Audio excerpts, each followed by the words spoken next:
What is up, guys? Welcome to El Merengue Culé. This is a new account that my brother and I are going to be trying, so obviously this is only merengue. Real Madrid.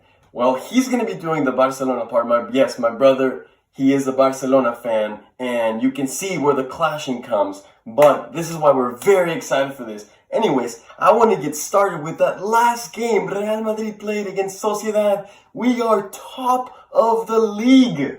At last. I just want to say a quick fact that I saw the other day. There have been 8 chances for Real Madrid to take the first place spot over Barcelona, meaning they did not win or they tied. They basically lost points the game before, and Real Madrid had the chance to come over, and they have only successfully done it once. Once before this game that we grinded out that win. That was a tough match against Real Sociedad. You know, they have very good players. That is probably one of the teams that I like the way they play the most. Players like, obviously, the great Odegaard that we cannot wait to have, probably not next season, but the season afterwards. You know, so they got players like Odegaard, Oyarzabal, Porto, Isaac. Isaac really did damage to us in that Copa del Rey game where we got eliminated to the same team, Real Sociedad. So coming into this game, I was very nervous about it, guys. I was very nervous, I'm not going to lie. I knew we were facing a tough opposition, but boy, did we fight that game. Now, before we start talking about exactly what happened in the game, I know this game was filled with potential controversy. You know, I'm sure if you watched it, but Vinicius Jr., what a game he had, running down that left flank.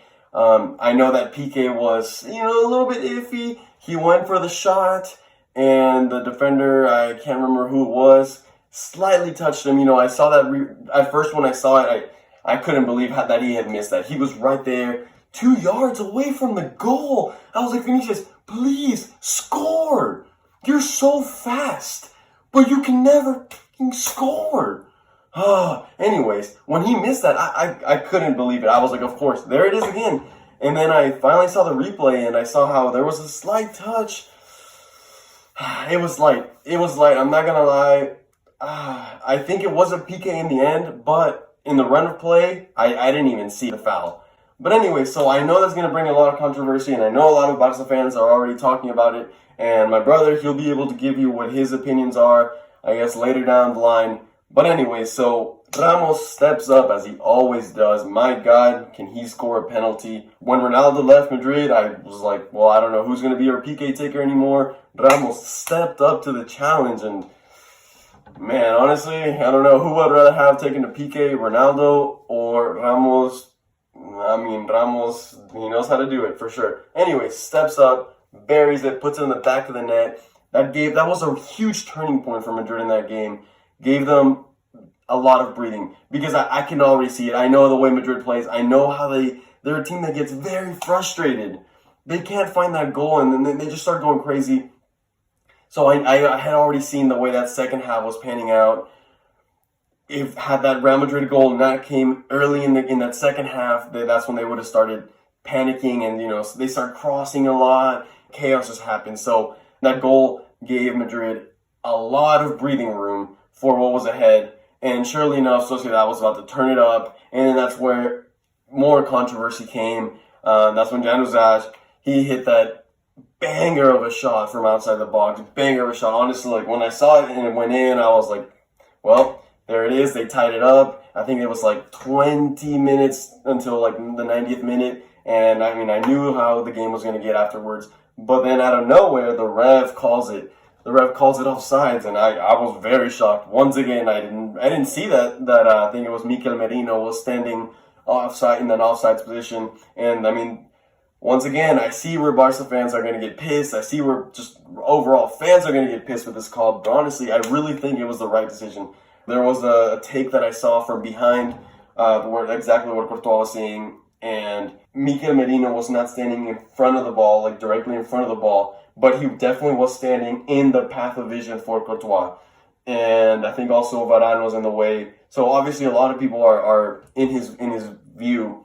And honestly, I don't think Courtois would have gotten it regardless if they were there or not. It was just a really, really good shot. But the law is there. Mikel Merino was standing offsides, directly blocking Courtois' vision. So therefore, by the book, that is an offside. So it's controversial because it really takes away the emotion that game was starting to have. Obviously Barca fans don't want to see that goal being taken off.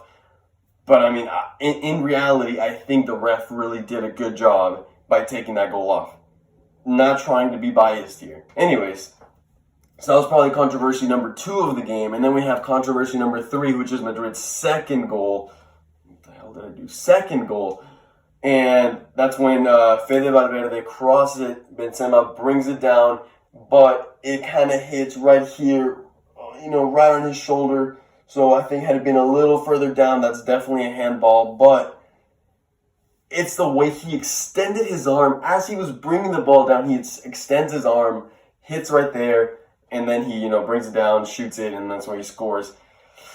It was a close one. That one, I mean, the other 2 controversies that we've been talking about, I actually, at first, I was like, I don't know about that. After I saw the replay, I was like, okay, yes. For this one, I actually didn't even see the problem with it. It was until the replay that I was like, oh, okay, maybe I see where the controversy could have been, but I didn't really see it at the time. In the replays, when I see that he kind of extends his arm, and I think that's what gives the illusion that he's really doing the handball, but the ball really does hit his shoulder. So I think, once again, the referee was correct in his decision of giving the goal. And then in the end, Mikel Merino ends up scoring the 2-1. I think it was minute 83. I knew there was going to be, still 7 minutes to go till the 90th. And I knew, the way these games have been going on, because they're doing the water break, because they have the 5 subs, it's almost every time it's at least 5 minutes of additional time. So I knew we still had 12 plus minutes to go, and I knew it was going to be tough. I knew Sociedad was about to press really hard. And boy, let me tell you, I got very nervous for that end. But, in the end, Sociedad really didn't create much. It was just kind of a stalemate. And then finally the ref blew the whistle. So what does this mean for Madrid moving forward? Well, they finally take the lead after weeks. Well, actually, months, because of the pandemic that stopped everything. Prior to that, they had actually taken the lead by beating Barcelona themselves 2-0. But every time they get the lead, it just seems like they cannot hold on to it. But this time, I feel like something's different, The way the games are coming, so fast, and Madrid has such a large squad at their disposal to move forward with the league. I think this may actually be the difference. Barcelona, they seem like they have a really strong starting lineup, but if they can't find the opening in those first games, then they just seem to kind of shut out, and they don't really have any types of subs that can come into the game and change the game for them. Whereas Madrid, if they can't open that deadlock, they can just look into the bench, and oftentimes they have the likes of Bale, Isco, James, Fede Valverde, someone's in the bench, Vinicius, someone's in the bench, it just seems like we have so many different options to open up this deadlock. We can't really, the fatigue, I feel obviously can catch up to us, but at a much less rate than it can for Barcelona. And so I think this is where it can be a huge turning point for us. There's 8 games in La Liga left. Madrid's really gonna have to dig this one, but I think they have the potential. I think they out of the 2, they are looking stronger right now. So it's definitely gonna be a good end to La Liga. I can tell you that. It's gonna be a promising one. Real quick before we sign off, I just want to talk about the top 3 players that really stood out for me that game.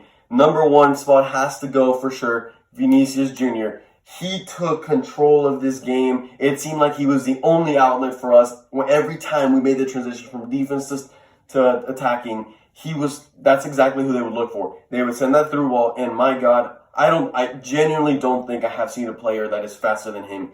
He is a gazelle. The moment that through ball is played, defenders are just running back, trying to grab his jersey, trying to find any way to stop him. And it's like he's too fast for his own good. He gets to the ball, and all the attackers from Madrid that are coming along are just way behind. And so I feel like he needs to slow down. He's too fast for his own good. It's crazy. But the damage he's doing to this defense, he's actually hindering the way teams can defend because of his speed. So he's making a huge difference. Obviously, he's young. Obviously, he's got so much to work in. His finishing, my God, that is abysmal. He really needs to work on that finishing.